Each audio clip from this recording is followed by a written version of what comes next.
Hi mga preni, isang katakam-takam na pangalmusal at pwedeng pang merienda ang recipe i-share ko sa inyo today. Itsura pa lang ay masarap na ay di lalo na kapag natikman. And I'm Fanny from Fanny's Cookery.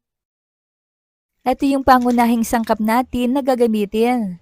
150 grams pork with fats, add 1 tablespoon of soy sauce. 300 grams pork liver, add 1 tablespoon soy sauce. Ground black pepper at lagyan natin pareho.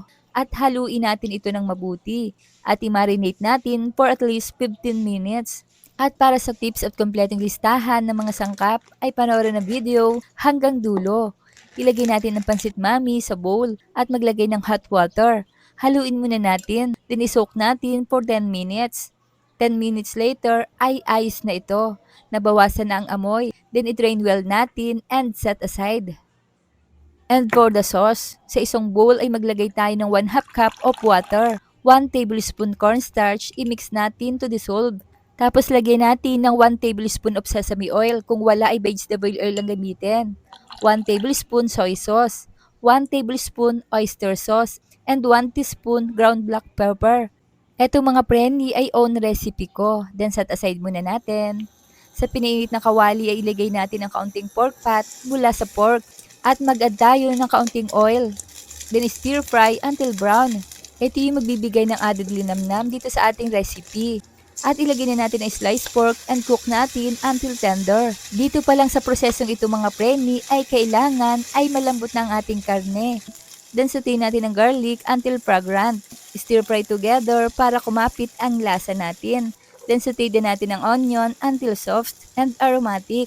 Saka natin ilalagay ang pork liver at isaute natin ito until maluto na. Mabilis lang namang maluto ang pork liver mga preni, lalo na kung minarinate nga natin. Saka natin ilalagay ang pansit mami at increase natin ang heat. Then saute natin for a minute. Saka mag-add ng 3 cups of water, but little by little ang paglalagay. Habang niluluto natin ang noodles, para at least alam natin na hindi ma-overcook ang ating noodles. Hahalu-haluin lang natin ito and continue lang natin sa pag-cook. Utay-utay lang talaga ang paglalagay ko dito ng tubig mga preni ha.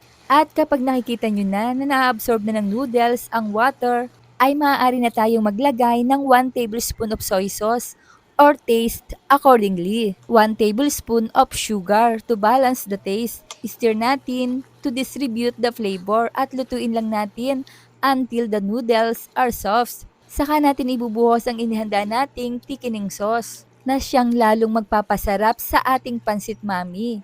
At maaari na nating ilagay ang bean sprout. 2 cups ito mga preni at ako mismo ang nagtanim nito. Kaya naman pansin nyo, napakaganda ng color niya. At fresh na fresh pa ha. I-cook natin until the noodles absorb the sauce. Kagaya nito oh. At ayos na to, maaari na nating patayin ang apoy. Then habang mainit pa, isasali na natin sa nais nating paglagyan. At kung nakaabot kayo sa punto ng bidyong ito, ay mga tagasa naman kayang nakapanood ng video kong ito. Shoutout po sa inyo at maraming salamat. Jaran! At ihain natin ito with kalamansi. Maaari na tayong tumikim mga freni. Tara, kain na po tayo. Masarap! Pwedeng agahan, merienda at pwede rin gawing ulam. I-try nyo na rin. Ang sarap talaga. Kaya naman kung hindi pa kayo nakapollow sa aking page ay i-follow nyo na ako para updated kayo sa mga reseping ibabahagi ko pa. Huwag kalimutan, cook with love. Thanks for watching. Bye-bye!